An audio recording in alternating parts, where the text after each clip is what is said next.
말씀 듣도록 하겠습니다. 우리 디모데전서 1장 우리 12절에서 17절까지 말씀 봅니다. 디모데전서 1장 우리 12절에서 17절까지 말씀, 제가 한 절, 여러분이 한 절 교독하도록 하겠습니다. 나를 능하게 하신 그리스도 예수 우리 주께 내가 감사함은 나를 충성되이 여겨 내게 직분을 맡기심이니, 내가 전에는 비방자요 박해자요 폭행자였으나 도리어 긍휼을 입은 것은 내가 믿지 아니할 때 알지 못하고 행하였음이라. 우리 주의 은혜가 그리스도 예수 안에 있는 믿음과 사랑과 함께 넘치도록 풍성하였도다. 미쁘다 모든 사람이 받을 만한 이 말이여, 그리스도 예수께서 죄인을 구원하시려고 세상에 임하셨다 하였도다. 죄인 중에 내가 괴순이라. 그러나 내가 긍휼을 입은 까닭은 예수 그리스도께서 내게 먼저 일체의 오래 참으심을 보이사 후에 주를 믿어 영생 얻는 자들에게 본이 되게 하려 하심이라. 영원하신 왕 곧 썩지 아니하시고 보지지 아니하고 홀로 하나이신 하나님께 존귀와 영광이 영원 무궁하도록 있을지어다. 아멘. 아멘. 사람은요 변합니다. 사람만 변하는 게 아니죠. 이 땅의 모든 것들은 다 변합니다. 문제는 뭐예요, 여러분? 다 변하는데요. 문제는 좋게 변하느냐, 안 좋게 변하느냐, 그 차이가 있을 뿐입니다. 우리의 인생, 우리의 삶이 여러분 변하는 거라면 저는 여러분의 삶이 좀 좋게 아름답게 변화되기를 간절히 소망합니다. 그런데요, 우리가 가만히 있으면 우리는 좋게 변할 수가 없어요. 왜요? 우리의 삶이라는 건 가만히 두면 좋은 쪽으로 가기보다는 안 좋은 쪽으로 가기 때문에 우리가 가만히 있으면 저절로 안 좋게 변하게 됩니다. 왜요? 여러분, 이 땅은요 죄로 가득한 세상이기 때문이에요. 그렇잖아요. 여러분, 우리 육신 어떻습니까? 가만히 있어도 늙잖아요. 우리 육신은 날로 후퇴해가는 게 우리 육신이에요. 여러분 저도 많이 변했어요. 우리 교회 처음 올 때는 담임 목사가 왜 이렇게 젊냐, 부목사 아니냐 이런 소리를 꽤 들었는데 요즘은 그런 소리 하는 분들이 안 계세요. 섭섭하게. 우리 어르신들이 들으시면 한창 나이에 뭐 그런 소리를 하냐고 그러실 분들이 계실지 모르겠지만 다 자기를 바라보면 자기가 다 변해가는 걸 느낄 수가 있어요. 20대가 10대를 보면 변했다 생각이 들고요. 30대가 20대를 바라보면 좋을 때다 그러는 거고요. 또 40대가 30대를 바라보면 나 참 많이 늙었다 생각이 들고요. 50대가 40대 보면 야, 40이랑 50은 엄청 차이가 있구나, 그렇게 느껴지는 게 우리 삶이라는 거예요. 문득 흘러가는 세월 앞에 변하는 내 모습을요 거울로 한번 바라보면 여러분 마음은 좀 어떠세요? 마음이 참 씁쓸해지기도 하고 나도 모르게 우울해지기도 하고 괜히 슬프고 그러기도 하죠. 여러분들도 그러실 때 있으시죠? 변해가는 나의 모습, 늙어가는 나의 모습을 보면 그런 씁쓸한 마음이 우리 마음 가운데 찾아옵니다. 그런데요, 흘러가는 세월을 거스를 수 있는 사람은 여기에 아무도 없어요. 그렇게 젊었을 때 예뻤던 사람들도요 나이 들면 다 똑같이 늙어가는 거예요. 여기 있는 우리 모두는 다 그렇게 변해갑니다. 그래서요, 그런 거에 내가 늙어가는 거 그런 거에 너무 신경 쓰고 우울해하고 씁쓸해질 필요가 없어요, 여러분. 아니 다 그런 건데 뭐 그런 거 가지고 힘들어합니까, 여러분? 시간만 아깝지. 우리가요 어떻게 할 수 없는 건 그냥 받아들이면 되는 거예요. 그렇다면 변해가는 나의 삶 속에서 우리가 정말 신경 써야 할 게 뭔지 아십니까, 여러분? 그건 우리 육신이 아니라 바로 우리의 영이에요, 영. 아멘. 우리의 영혼이에요, 여러분. 우리의 육신은 날로 후퇴하고 늙어가지만 여러분 이거 아셔야 돼요. 우리의 영은 날마다 새로워질 수 있어요. 아멘. 우리 영은 날마다 새로워져요. 우리 어르신들 늙어간다고 너무 슬퍼하지 마세요.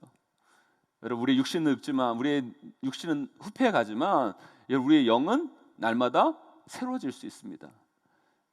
물론 우리가 육신의 변화도 신경을 좀 써야죠, 그죠? 써야죠.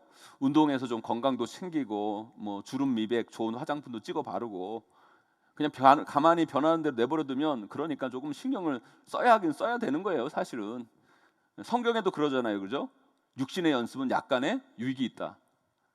육체에 신경 쓰는 게 아주 유익이 없는 게 아니라 그래도 약간의 유익이 있다고 그래요. 약간의 유익은 있어요. 저도 지금 이 머리 여러분 염색한 거예요, 여러분. 염색 안 하면요 그냥 머리가 다 휘어져 가지고 완전 할아버지 같아 가지고요 할 수 없이 염색을 하는데 이제 문제는 뭔지 아세요? 눈썹까지 휘어져요 막. 그래서 저번에 미용실 갔는데 제가 목사인 것도 모르고 문신을 하라고요. 차마 우리 성도님들이 어떻게 생각할까 그것까지는 제가 할 수가 없어서 참고 있는데 요즘 심각하게 고민하고 있어요 제가. 우리가 여러분 육신의 변화도 신경을 써야죠. 그런데 그건 별로 우리 인생에 큰 유익은 없어요. 약간의 유익이 있을 뿐이에요.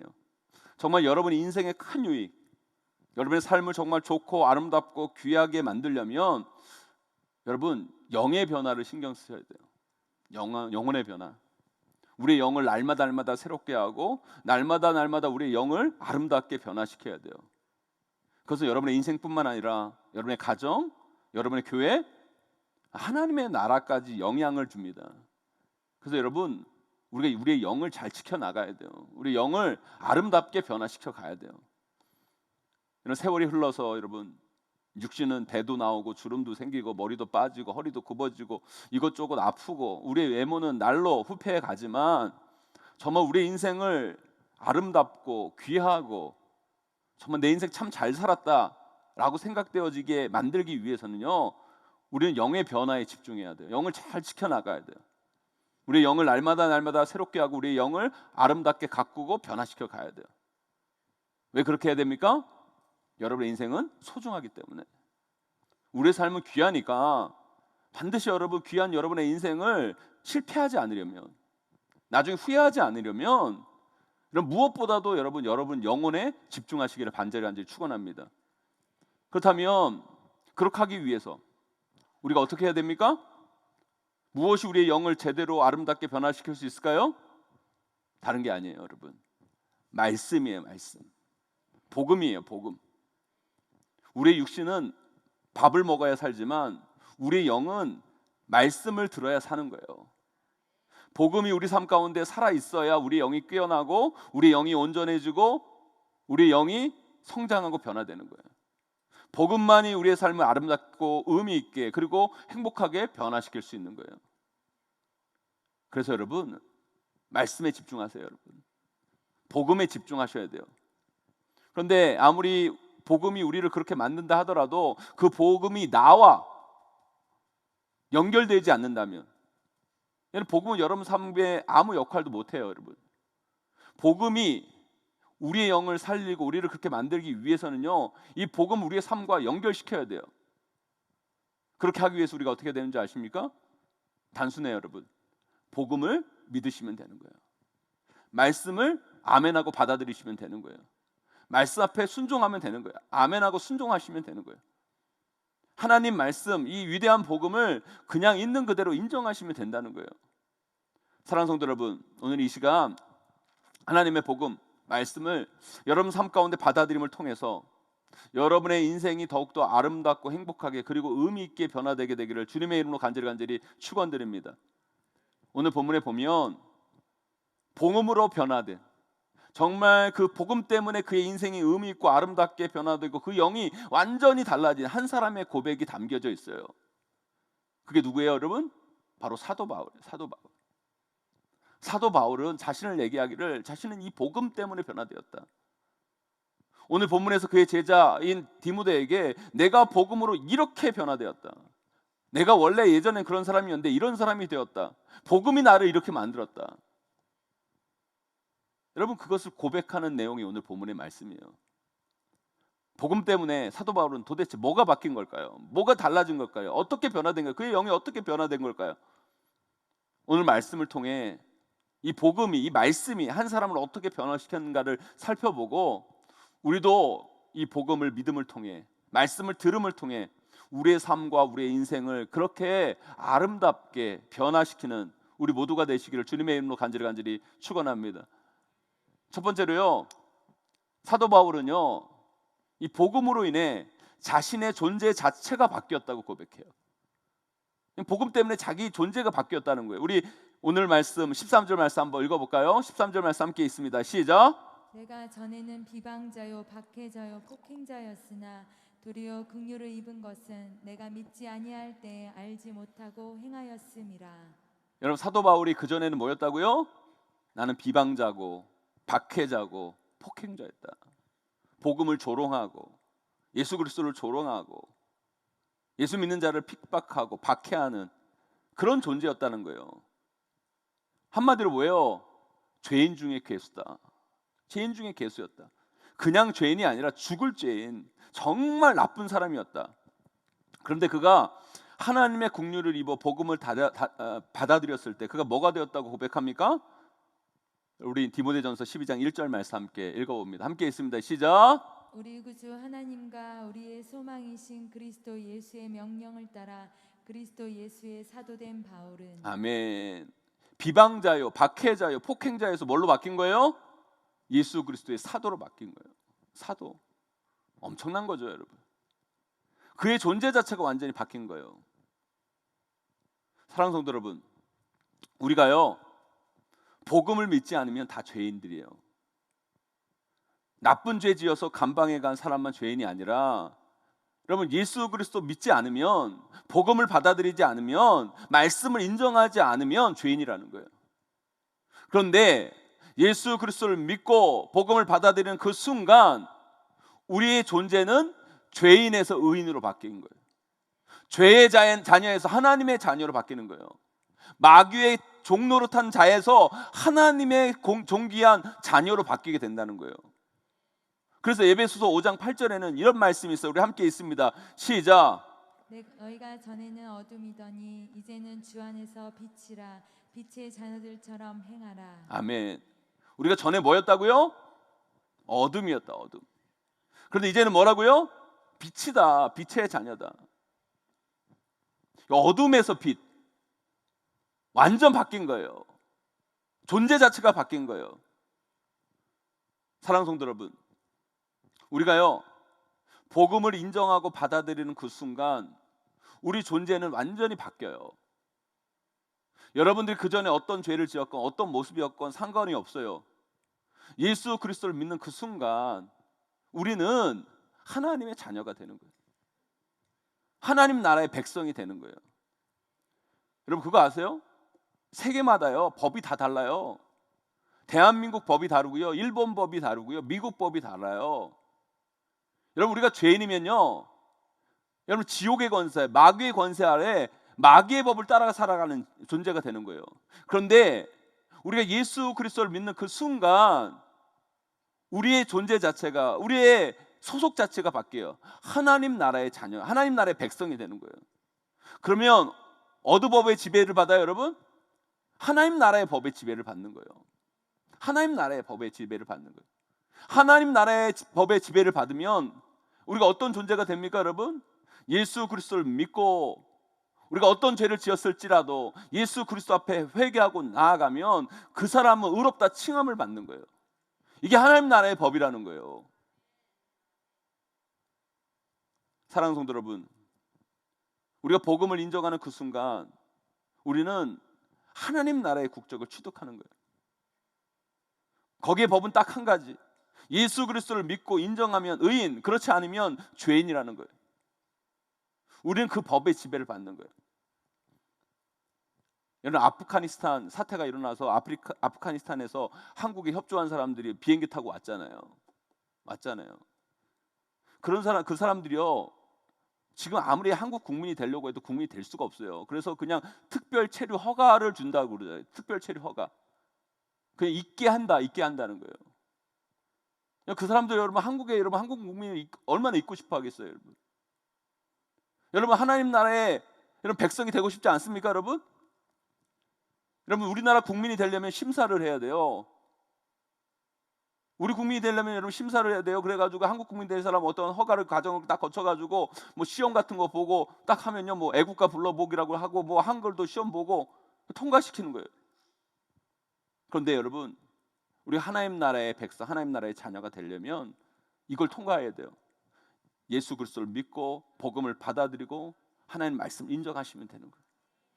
그러면 우린 죄인에서 의인으로, 어둠에서 빛으로, 악의 자녀에서 하나님 자녀로 존재 자체가 완전히 바뀌게 되는 거예요. 목회하면서요 목회자로서 가장 보람되고 가장 기쁘고 행복할 때가 언제인지 아세요? 정말 저는요 정말 이 목회하면서 목회자로서 가장 보람되고 가장 기쁘고 행복할 때는요, 사실 저는요 이 세례 줄 때예요. 세례 줄 때. 우리 교회가 이제 부활절, 추수감사절 세례를 주잖아요. 근데 그 세례 받으러 나오는 한 사람 한 사람 이렇게 보면 나올 때 저도 모르게 울컥해. 한 영혼이 복음을 듣고 변화됐다. 하나님 나라에서는요 축제가 벌어지는 거예요. 이게 별거 아니라고 여러분 생각할지 모르겠지만 그 인생이 바뀌는 거예요. 그래서 여러분 그런 인생을 보면, 복음을 듣고 복음 때문에 그 인생이 바뀐 것을 보면 너무 행복하고 기쁘고 보람되고, 저는 목회자로서 내가 목회의 길을 참 잘 선택했다라는 그런 확신을 갖게 돼요. 제가 최근에 어떤 한 분의 메시지를 받았어요. 이분이 어떻게 아셨는지 저에게 이제 메신저로 이렇게 대화를 청해서 이렇게 얘기를 하게 됐는데, 이분은 어떻게 아셨는지 온라인으로 우리 교회에 예배를 이렇게 드렸나 보더라고요. 근데 이분이 이제 청년 때 열심히 신앙생활하고 나름 뭐 교회에서 많은 일도 하셨나 보더라고요. 근데 결혼하고 나가지고 자기도 모르게 이 가장에 무게가 있어서 그런지 돈 버는 것에 이렇게만 혈안이 되어가지고 점점 교회를 멀어지게 되다가 결국 교회를 안 다니고, 근데 문제는 뭐냐면 이 가정도 문제가 생긴 거예요. 결혼한 지 얼마 되지 않았는데 가정은 깨지고 또 사업은 어려워지고, 젊은데 가정도 깨지고 사업도 어려워지고 남은 게 하나도 없는 거예요. 자기 인생 가운데 정말 죽고 싶다라는 생각밖에 안 들었다는 거예요. 너무 힘들고 죽고 싶다는 생각밖에 들지 않았다는 거예요. 그렇게 자포자기로 인생을 살아가고 있는데 우연히 자기 유튜브를 켰는데 용인제일교회 예배가 이렇게 뜨더라는 거예요. 그래서 자기 청년 때 생각도 나가지고 이렇게 어떻게 예배를 이렇게 드리게 됐는데, 그 예배를 딱 드리자마자 자기 청년 때 생각이 그렇게 나더라는 거예요. 청년 때 교회에서 신앙생활하면서 정말 즐거웠고 행복했고 소망이 있었고 너무 많은 좋은 추억들이 교회에서 있었는데 그 추억들이 막 새록새록 이렇게 떠오르더라는 거예요. 그때의 생각이 들면서 다시 그 시간으로 되돌이키고 싶다. 되돌이키고 싶다. 되돌아가고 싶다. 되돌아갔으면 좋겠다 라는 생각이 들었다는 거예요. 그러면서 갑자기 자기 마음 가운데 자기도 모르게 예배 끝나고 났는데 다시 시작하고 싶다라는 그런 마음이 든다는 거예요. 다시 시작하고 싶다. 그러면서 저에게 이제 메신저를 보내서 제가 다시 시작하고 싶은데 좀 기도 좀 해달라고, 목사님이 좀 기도 좀 해달라고, 그러면서 신앙생활을 다시 시작했다는 이야기를 제가 이렇게 듣게 되었어요. 사랑하는 성도 여러분, 복음은요, 말씀은요, 사람을 변화시킵니다. 존재를 변화시킵니다. 죽은 자에서 살아있는 자로, 절망한 자에서 소망하는 자로, 포기하는 사람에서 다시 시작하는 사람으로 복음은 사람을 변화시키고 인생을 바뀌게 하는 거예요. 사랑하는 성도 여러분, 복음은 바로 그런 힘이 있는 거예요. 복음을 믿을 때, 복음을 인정할 때 우리의 영이 그렇게 변화되는 거예요, 여러분.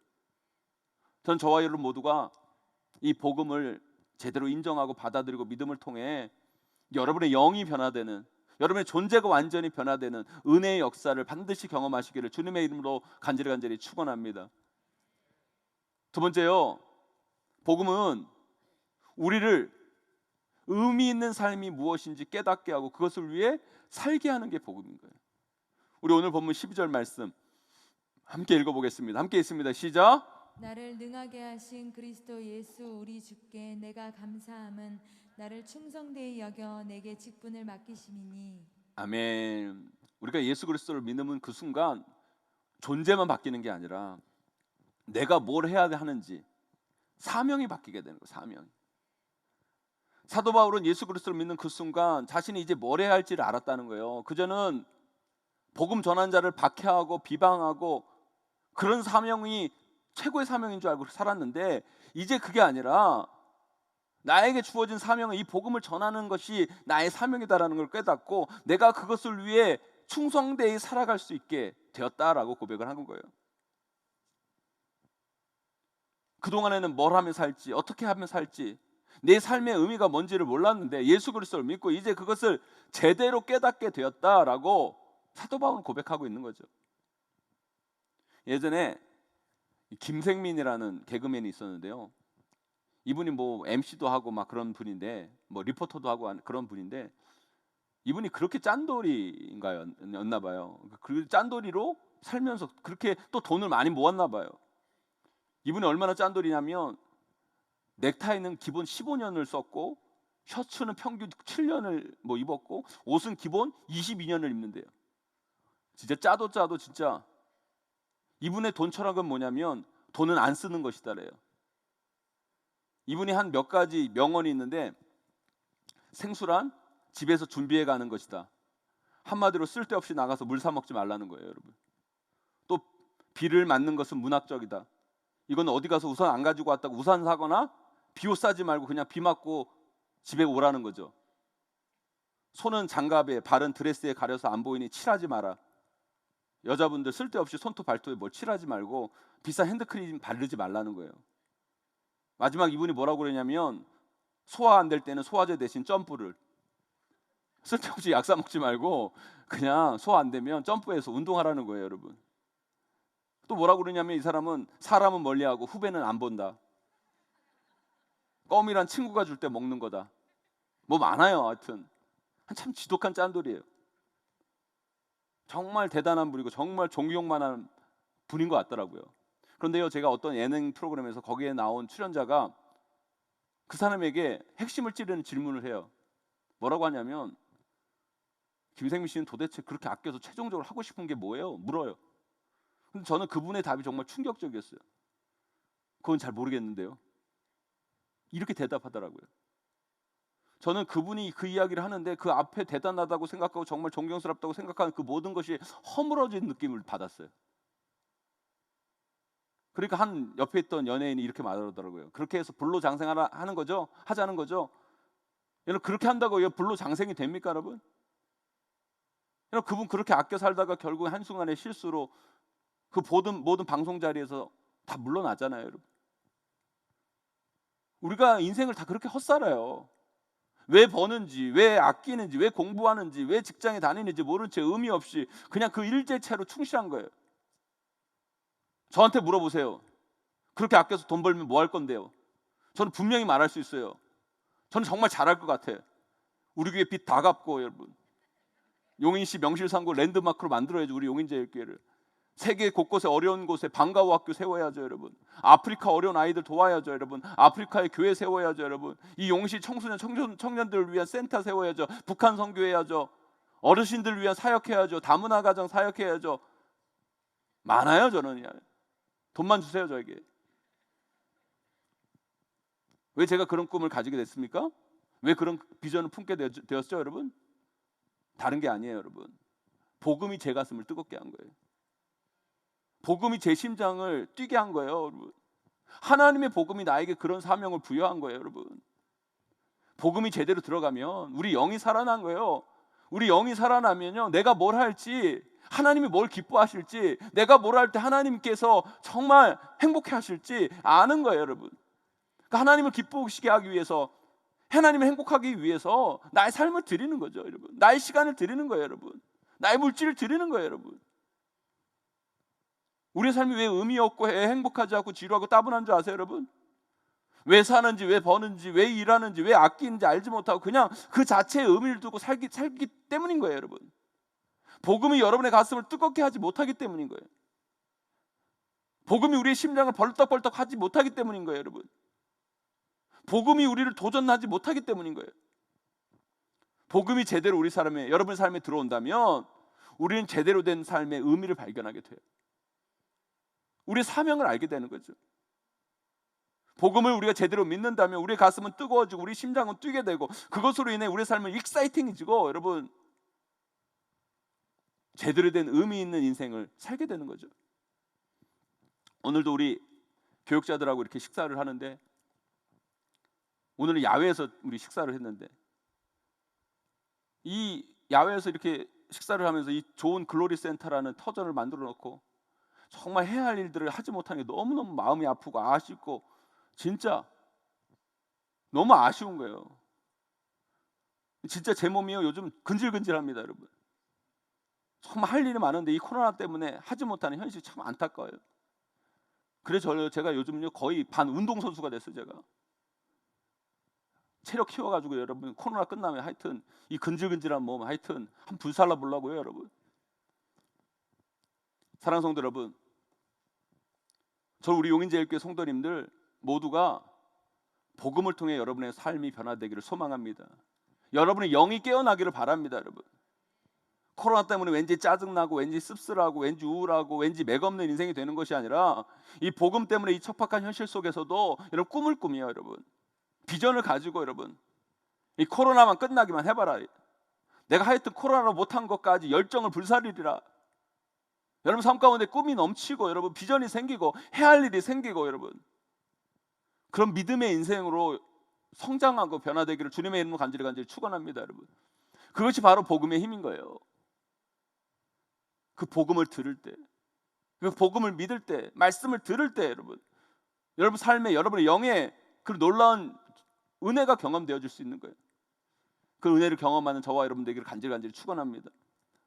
마지막으로요, 복음은요 우리의 삶의 방향을 완전히 틀어놔요. 바꿔놓습니다.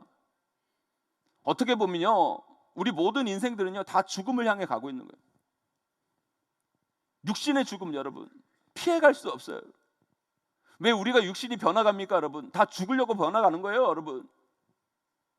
세월이 우리를 늙게 만들고 병들게 만들고 여러분 그러다가 우리는 죽는 거죠, 여러분. 우리 모두는 다 죽음을 향해 가는 과정이에요. 그래서 우리가 거울을 보면 씁쓸하고 그래서 우울하고 그래서 답답한 거예요. 왜요? 죽음으로 가는 그 향해 가는 우리 인생이 되게 처량하고 불쌍하기 때문에 여러분 우울해지는 거죠, 여러분. 그런데 복음은 그런 우리 인생에게 말해요. 복음을 믿으면 너희 인생의 끝은 죽음이 아니라 영생을 향해 방향이 바뀐다.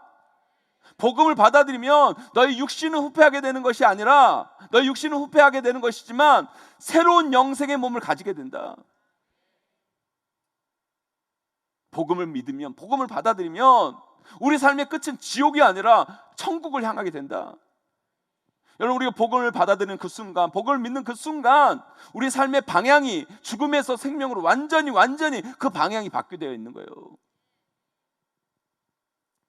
그래서 여러분 예수 그리스도 믿는 사람들은요 우리 육신이 세월이 흐르면 늙어가고 아파하고 힘들어가는 거 보면서 너무 절망할 필요가 없어요, 여러분. 거기에서 너무 우울해할 필요도 없어요. 씁쓸하지 않아도 돼요. 왜요? 복음을 있는 우리의 삶은 거기서 끝나지 않기 때문인 거예요. 또 다른 영생한 삶으로 나아가는 우리에게 소망이 생기게 되기 때문인 거예요. 복음은요 우리 인생의 종착지를 다르게 만듭니다. 복음은 우리가 가야 할 최종 목적지를 완전히 다르게 만드는 거예요. 보세요, 여러분. 지금은요 세상 사람들이나 우리나 너나 나나 별반 다른 거 없는 것처럼 보이고 이 땅에 사는 사람들이 다 똑같은 것처럼 보여요, 여러분. 그러나 여러분 사실 똑같은 게 아니에요, 여러분. 여러분 착각하지 마세요. 세상 살면서 아니 복음 믿는 나나 저 사람이나 별다를 거 없네, 그런 생각 제일 하지 마세요, 여러분. 똑같이 보여요. 보이는 거는 이 땅에 살면서 다 힘들고 어렵고 답답하고 문제 있고 어려워서 딱 똑같은 것처럼 보이지만 아니요, 완전히 달라요. 완전히 다릅니다, 여러분. 복음을 믿는 자들은 천국이 최종 목적지고 영생이 그들이 누려야 할 마지막이 되고, 복음을 믿지 않는 자들은 지옥이 최종 목적지고 영벌이 그들이 영원히 받아야 할 심판인 거예요. 사랑하는 성도 여러분, 기억하세요, 여러분. 여러분들은 이 땅에 있는 자들과 결코 똑같지 않습니다. 달라요. 지금은 비슷해 보일지 모르지만 우리의 끝이 분명히 달라요. 우리가 누릴 것은 세상의 다른 사람들과 다르다라는 분명한 확신을 가지고 오늘 우리에게 맡겨진 이 삶을 힘있게 살아가시는 저와 여러분들이 다 되시기를 주님의 이름으로 간절히 축원합니다. 그런데요, 복음이 나의 영을 새롭게 하고 말씀이 나를 변화시키고 우리의 삶을 아름답게 만들어가기 위해서, 그렇다면 우리가 뭘 해야 될까요, 여러분? 복음을 들어야죠. 말씀을 매일매일 묵상하고 읽고 듣고 해야 여러분 우리 영이 살아나고 바뀌는 거예요. 그래서 믿음은 뭐에서 나온다? 들음에서 나는 거예요. 믿음은 들음에서 나는 거예요. 그래서 여러분 말씀을 듣고 복음을 듣고 들으셔야 돼요. 하지만 많은 이들이요 이런 말을 많이 해요. 목사님, 저는 말씀을 듣는데도 잘 안 바뀌던데요. 저는 복음을 듣고 믿는데도 내 삶이 그대로 있는 것 같은데요. 그건요 여러분 착각이에요. 여러분 착각이에요. 여러분 복음을 들으면 바뀌어요. 들으면 바뀌어요. 여러분 그 자꾸 복음을 들으려고 하고 말씀을 들으려고 하셔야 돼요. 그리고 여러분 듣는데 잘 안 바뀐다는 사람들은요 제대로 잘 안 들어서 그런 거예요.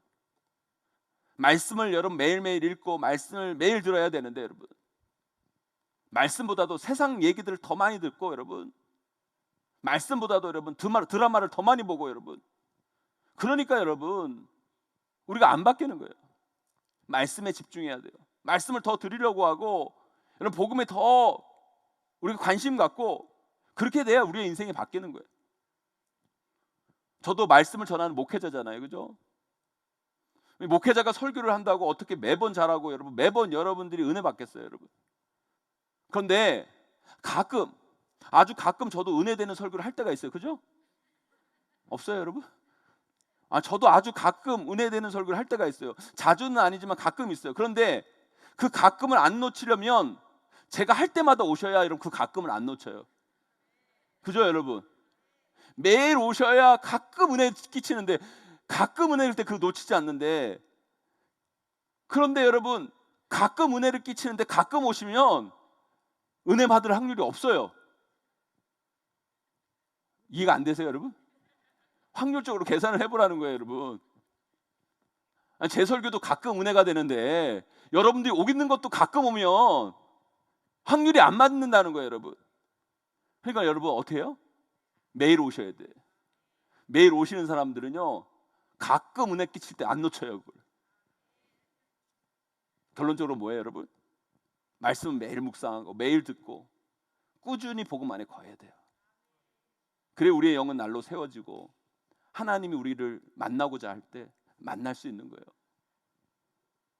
예전에 제가 한번 얘기한 것 같은데 제가 옛날에 섬겼던 교회 한 목사님인데 이 목사님도 정말 특이한 목사님인데 여름에 무슨 소개팅을 했는데 그 소개팅한 여자한테 우리 첫눈 올 때 이 자리에서 또 한번 보자는 그랬나 봐요.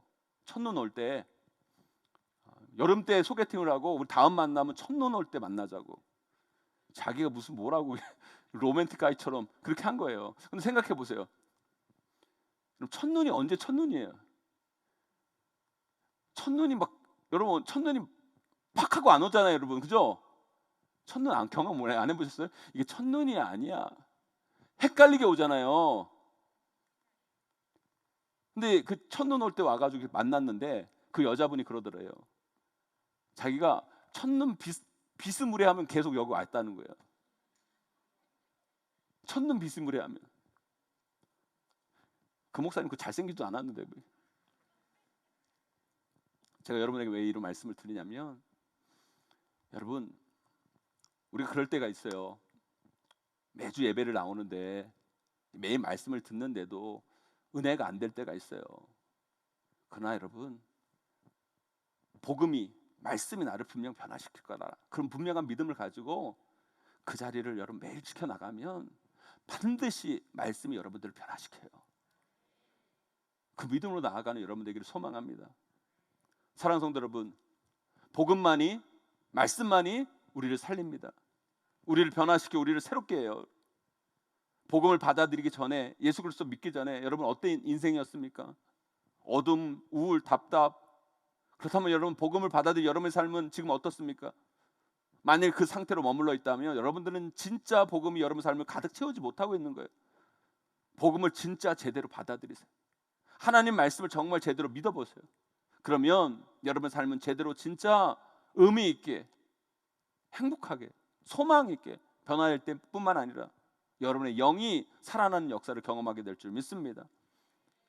세월만이 여러분들을 변화시키게 만들지 마시고요. 그것은요 다 그렇게 되는 거예요. 그리고 세월이 우리를 변화시키게만 놓아두면 우리 인생은요 씁쓸해지고 우울해지고 슬픔만이 남는 거예요. 그러나 복음이 우리를 변화시키면 복음이 우리를 바뀌게 만들면 우리는 진짜 제대로 좋은 존재, 제대로 변화된 믿음의 인생으로 세워지게 됩니다. 복음을 통해 반드시 그런 놀라운 은혜를 맛보시는 저와 여러분 우리 모두가 되시기를 주님의 이름으로 간절히 축원하고 축복합니다.